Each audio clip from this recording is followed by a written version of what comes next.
كويس؟ برافو. كل شويه كده انا الباب ده في الهواء. ايوه تراوح. ممكن. اللي هنا اللي هو التلاجة نفسها يا دوب يعني محتفظ. في حاجة تانية ان انا اعمل ايه؟ النهارده عايزه اعمل 5 بيضات، هطلعهم واغسلهم.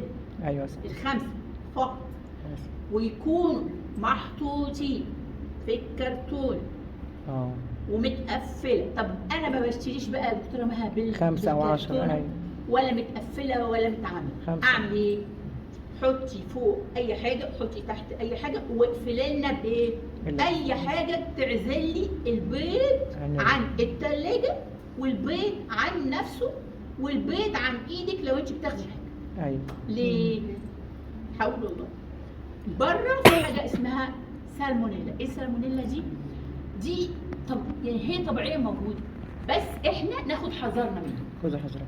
عشان احنا لو خدناها بايدنا وعملنا اي حاجه، كلناها، عملنا اي منتج، هي اتنقلت للحاجه اللي انا بعملها، تعمل لنا مشاكل في الهضم وفي المصارين وفي الامعاء والكلام يا ده. سبحان الله.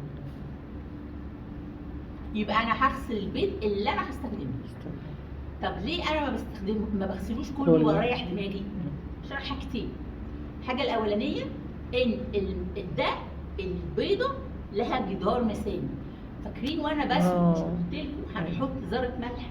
ايوه. الذره دي بتفصل القشره عن عن البيضه نفسها اللي تحت. انا بحط ملح على البيضه. صح. انتوا عارفين انا اشتري السهوله ان الطبقه اللي تحت القشره دي اللي هي بترموها كلها. ايوه. دي من الروائع للصحه، زي البصل البشره والشباب والكلام ده بتاع سبحان الله.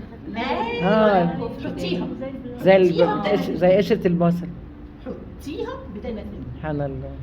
يبقى احنا اتفقنا ان القشره دي مسميه، وان انا لما بحط الملح ده انا ببقى بعرف اشربها، وان هي بتدخل لي الميه حتى لما اغسل البيت كله. بتغسل ازاي يعني؟ تشطفيه كده بس.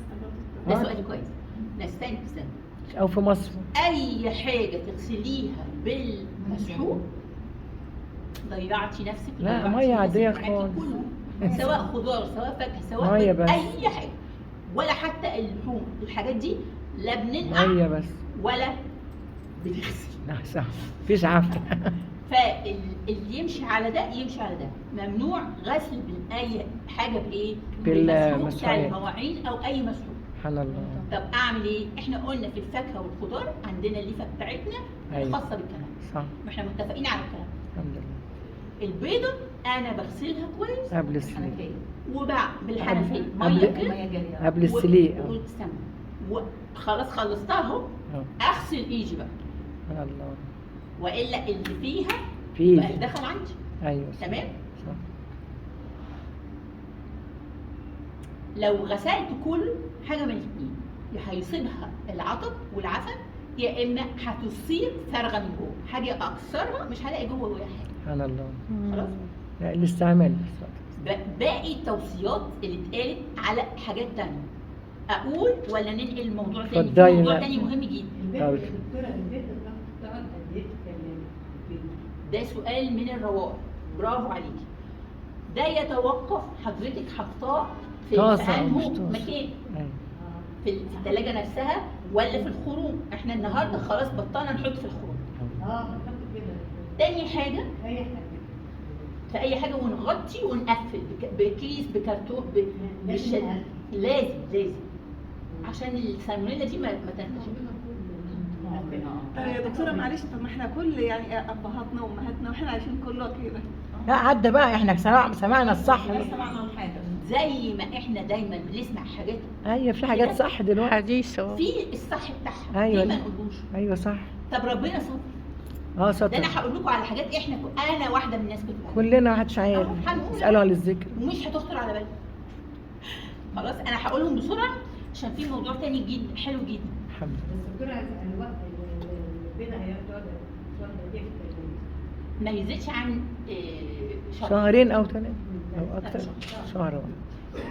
ليه بقى؟ فاكرين الورقه دي اهو قلنا بيضه اسبوعيا ده للشخص، أيوة. او بيضتين اسبوعيا للشخص، ثلاثة. او 3 اسبوعيا للشخص. معنى كده ان الكرتونه هتطير، واحنا صح. عندنا واحد في البيت بس. هتخلق. ممكن سؤال؟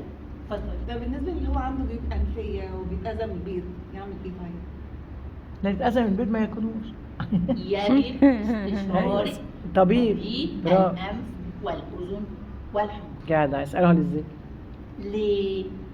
ممكن يكون هيفيدك. عنده حساسية ضد حاجة. من الحمض الأميني اللي مكون البروتين ده بالذات، وده نعرفه ازاي لما هو بتاع يكشف. الدكتور بتاع الأنف وأذن يقول لا ده أنت عندك حساسية، اه على الأقل امنعها لي التناول ده بتاع أي حاجة. أنا عايزة أقول لكم أي حاجة بنتناولها بتظهر علينا أعراض حساسية نعمل إيه؟ نمنعها. نمتنع 6 شهور ونجرب تاني. ده مع الأطفال كمان.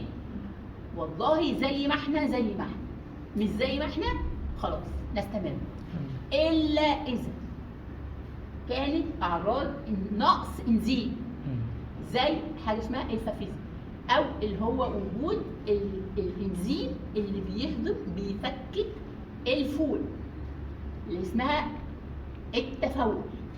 خلاص دي اتشخصت، هي خلاص بقى مفيش، مش هكرر. عشان كده بقول لحضرتك بتاع الانف والاذن هساله بعد وقت ادخل تاني على البيض ولا لا. بارك الله في حضرتك. ندخل بقى على طب ايه ايه؟ البديل بتاعه ولا عشان اهميته يعني؟ البيض. ايه البديل؟ البديل هقول ولا ما هو مهم كده؟ الفرخه واللحمه والبروتين النباتي. البروتين النباتي بقى احنا اتكلمنا فيه بقى بصراحه، يعني خدناه في 2 أو 3 شهور.